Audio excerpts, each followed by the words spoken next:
Today I am on the topic of simple past.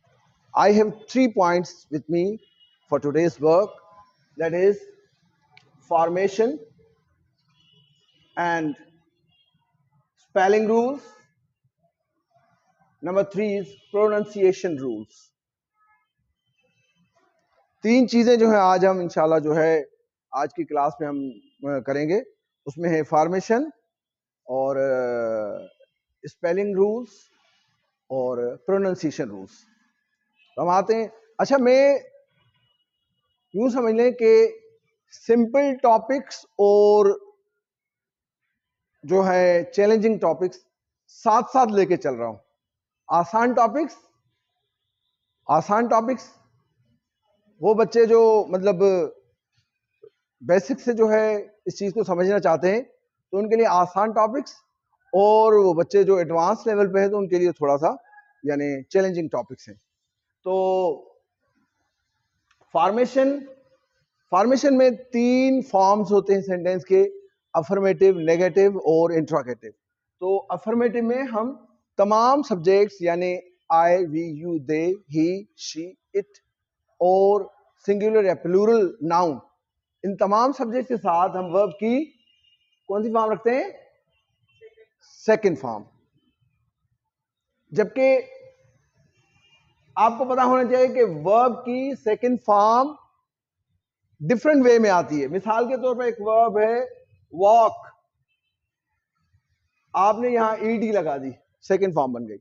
और एक verb है ईट, अब आपको यहां पर क्या लगाना पड़ रहा है?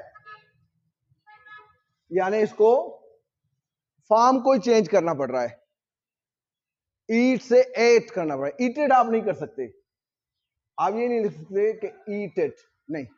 यहां से क्या पता चलता है? यहां से पता चलता है कि there are 2 kinds of verb, regular verb and irregular verb.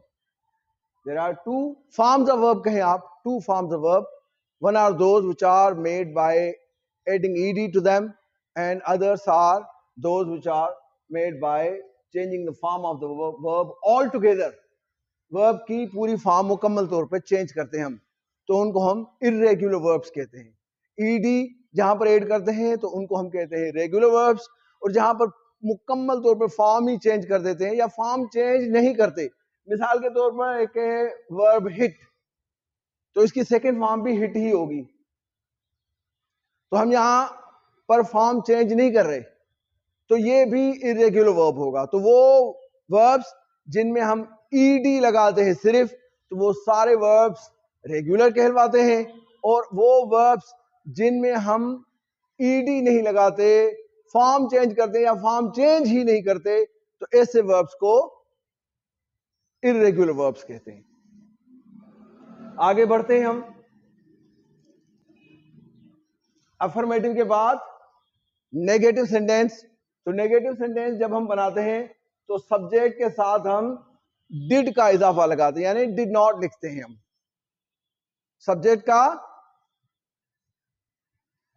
Subject कोई भी हो उसके साथ हम ऐड करते हैं डिड नॉट। जैसे सिंपल प्रेजेंट टेंस में सब्जेक्ट के साथ डू नॉट या डज नॉट इस्तेमाल करते हैं, लेकिन सिंपल पास्ट टेंस में सब्जेक्ट के साथ डिड नॉट लगता है। तो डिड नॉट और वर्ब बेस वर्ब हो जाता है, वर्ब बेस वर्ब हो जाता है, यानी उसमें उसको उसकी ओरिजिनल फॉर्म में रखते हैं। उधर सेकंड फॉर्म, उधर जो है डिड नॉट यानी सेकंड फॉर्म डू की लगाते हैं, और इधर जो हम बेस फॉर्म लगाते हैं। तो इसी तरह अगर हम इंट्रोगेटिव सेंटेंस बनाते हैं, मैं थोड़ा सा इसको क्विकली लेता जा रहा हूं, मैं अगर आप कहेंगे तो जरूरत हुई तो मैं एग्जाम्पल भी दूंगा, बट मैं एक तरह का यूं समझेंगे एक तरह का बर्ड्स आई व्यू दे रहा हूं। उसके बाद है did plus subject plus verb की बेस फॉर्म, ये है इंट्रोगेटिव सेंटेंस। अब इंट्रोगेटिव सेंटेंस में क्या बनती है इसकी स्ट्रक्चर, यानी सबसे पहले डिड का इस्तेमाल होता है, उसके बाद सब्जेक्ट इस्तेमाल होता है, और उसके बाद जो है वर्ब की बेस फॉर्म इस्तेमाल होती है, V0 वर्ब की बेस फॉर्म इस्तेमाल होती है। तो अगर हम एग्जाम्पल लें, चलें ठीक है, अफर्मेटिव सेंटेंस के लिए एग्जाम्पल लें, सब्जेक्ट तमाम सब्जेक्ट प्लस V2, जैसे I taught you past tense last week. Last week दे दिया मैंने. I taught you. Taught you. I taught you. I taught you. या ये कहा जाए you learned. आपने सीखा. अब इसमें रेगुलर वर्ब भी आ गया और इरेगुलर वर्ब भी आ गया. तो दोनों सूरतों में जो है अफर्मेटिव सेंटेंस, अगर इसको नेगेटिव बना लें तो हो जाएगा I did not. I did not और वर्ब की बेस फॉर्म होगी teach. I did not teach. और अगर हम इसको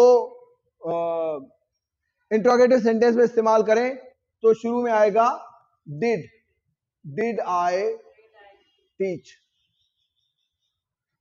तो यानी वो पूरी इसकी स्ट्रक्चर बन जाती है.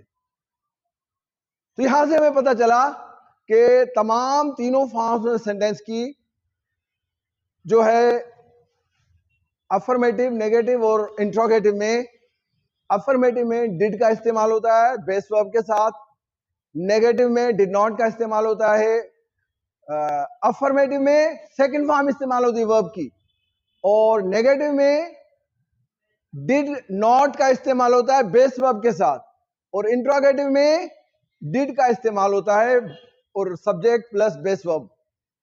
तो इस तरह जो ये formation of simple past tense बनती है. आगे बढ़ते हैं हम.